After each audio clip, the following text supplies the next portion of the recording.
Ok, Karina, então vamos fazer nesse momento uma entrevista sobre o mercado de mandioca, muito importante. O Brasil é um grande produtor, exporta muito, tem a concorrência da Tailândia e os preços são controlados, medidos, né, auferidos e analisados lá no CPEA. O CPEA é o Centro de Estudos de Pesquisas Avançadas lá de Piracicaba e lá dentro tem um analista específico para o mercado de mandioca, que é o Fábio Isaías Felipe, que nós estamos chamando aqui para a nossa entrevista. Cumprimentando o Fábio, muito boa tarde, seja bem-vindo. Muito boa tarde, João. Muito boa tarde a todos que nos veem, né? Muito É bem. sempre um prazer aqui estar conversando com você.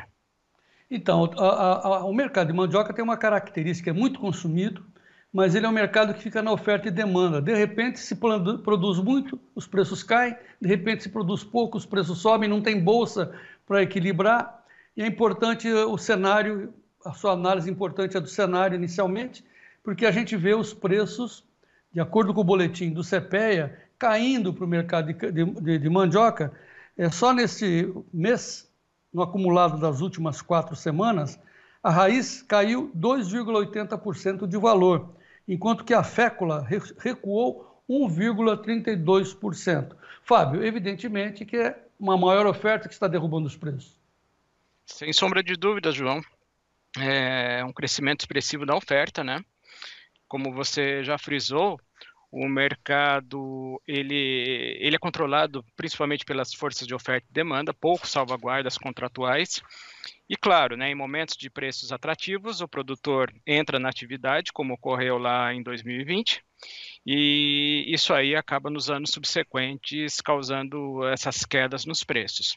Como você bem disse, né, a média de abril caiu 2,8%, estamos nos menores patamares de preços desde 2021. Tá? Se analisarmos essa queda em relação a de dezembro, ou seja, no acumulado anual, já temos uma queda de 26%. E na comparação nominal com o mesmo período do ano passado, ou seja, em 12 meses, a queda é de 51%, portanto, bastante Nossa, considerável. nossa Senhora, imagina, você plantou esperando um preço, se muito vai conseguir metade do que você previu, é isso? Pois é, João, esse é o ponto, né?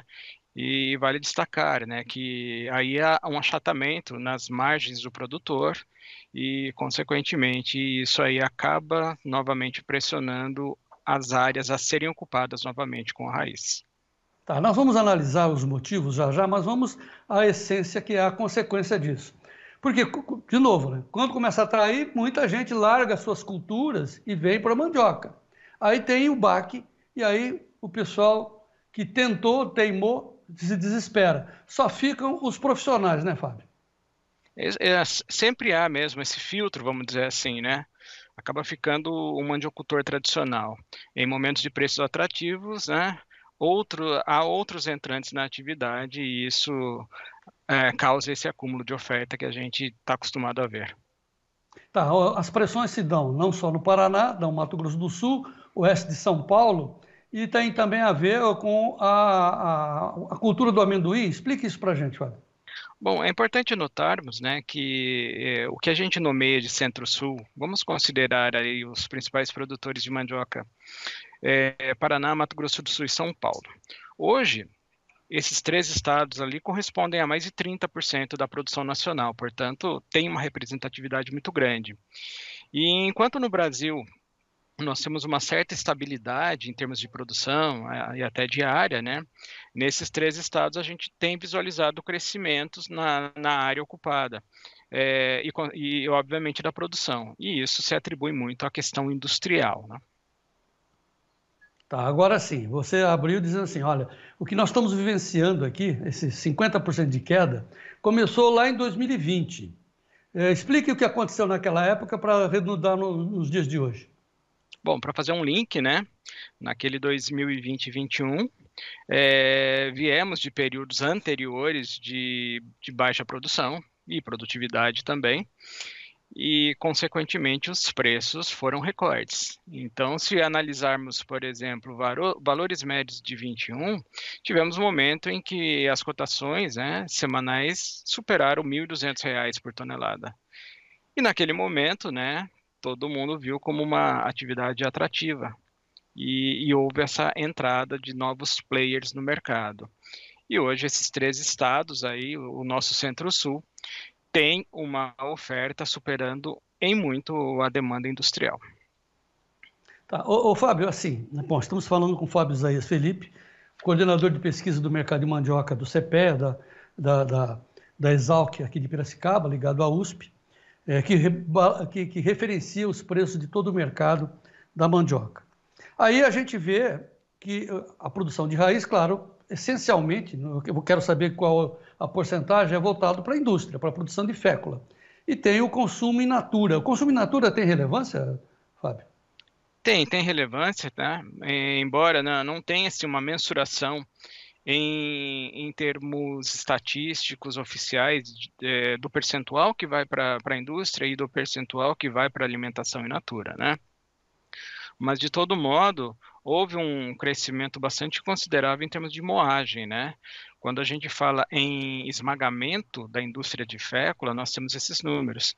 E em 2003, para se ter uma ideia, esses números superaram 2,6 milhões de toneladas. Então, cresceu bastante em relação aos anos anteriores. Foi a maior moagem desde lá o ano de 2015, portanto, bastante considerável. Tá. E aí, na produção de féculas, principalmente o amido, isso também sofreu pressão por causa da oferta? Ah, sem dúvida, né? Sem dúvida. E eu destaco também, né, que essa oferta de mandioca consequentemente, de fécula, cresce em um momento em que o mercado estava consumindo menos o derivado. Vale destacar que a fécula, ela depende muito dos fatores macroeconômicos. E assim, né, quando a economia não vem respondendo muito bem, acaba influenciando no consumo da fécula, que até então é um insumo industrial. Tá. Vamos falar então agora dos prognósticos, perspectivas, tanto da raiz quanto da fécula, porque eu quero entrar também nas farinhas. Como é que você vê o prognóstico, tanto de plantio da raiz quanto do consumo da indústria? Bom, nesse momento, né, falando primeiro sobre o plantio, nesse momento é o qual o produtor começa a tomar a decisão sobre as áreas a serem plantadas. E a gente tem observado que a rentabilidade se achatou bastante, como até a gente já antecipou, e não bastasse isso, tem a questão de crédito e até endividamento em alguns casos. Então, a conjunção desses fatores de baixa rentabilidade, menos dinheiro e endividamento poderá ter um efeito negativo na área a ser implantada com mandioca neste ano, nessa safra, né? Tá, mas deixa então só fazer uma outra pergunta antes de voltar para a indústria. Então, a perspectiva é de uma agudização na rentabilidade, é?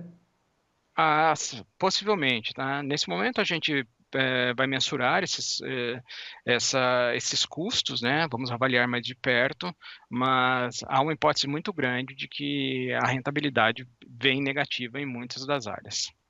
Tá. De novo, isso conclui-se que só vai ficar no mercado quem é profissional, que acredita e sabe reduzir custos. Sem dúvidas, né? Sem dúvidas. O mandiocultor mais tradicional mesmo. Tá. Pulando para a indústria, fécula, como é que você vê a perspectiva? Olha, começamos a verificar, né, uma retomada do consumo. Então, nesse momento de maior estabilidade nos preços, tem havido um consumo maior de fécula em alguns segmentos.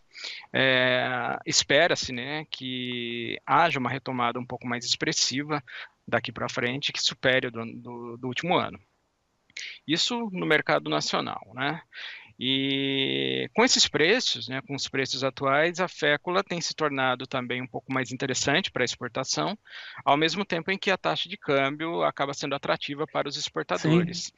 E tanto é que a gente já viu alguma movimentação maior de exportação nas últimas 2 semanas aí. Tá. Mercado de exportação, a gente enfrenta uma forte concorrência da Tailândia, mas antes, para o Brasil, com esse câmbio mais alto, estimula a exportação. Quais são os países que compram a nossa fécula? João, as nossas exportações ainda são bastante concentradas nos países da América do Sul. Então, uma boa parte ainda vai para o Paraguai, para a Argentina, Estados Unidos, mas vamos dizer que nesse ano em específico, né, tem havido uma pulverização maior desses volumes. E eu destaco, né, que nesse momento tem havido uma seca um pouco mais severa na Tailândia e no Vietnã, que pode abrir algum mercado, mas é claro que isso não acontece da noite para o dia. É necessário todo um trabalho de se explorar melhor esse mercado, que tem um potencial. É, mas é bom a gente também alertar de outro lado que o nosso meteorologista Ronaldo Coutinho está dizendo que ao final desse mês aqui de maio, lá pelo dia 20, entram as chuvas de monção lá no Vietnã e na Tailândia. Então vai chover pra caramba. E aí o mercado vai reagir. E a Tailândia está forte tomando o mercado, ela que manda no mercado lá fora, né? A Tailândia é o principal exportador mundial, né? Mas o adendo que a gente faz é que a Tailândia tem ao lado dela o principal comprador mundial, que é a China, né? Então, desse modo, há outros mercados a serem explorados. Claro que dificilmente a fécula brasileira vai concorrer no mercado chinês, porém, há um mercado da União Europeia, os Estados Unidos, e até mesmo uma exploração maior desses mercados potenciais até aqui da América do Sul. Curiosidade minha, os produtores da Tailândia são mais tecnificados que os brasileiros? Não, não, são realidades muito diferentes, né? Porém, né, os módulos são menores e isso, consequentemente, tem acarretado ganhos bastante consideráveis em produtividade. Muito bem.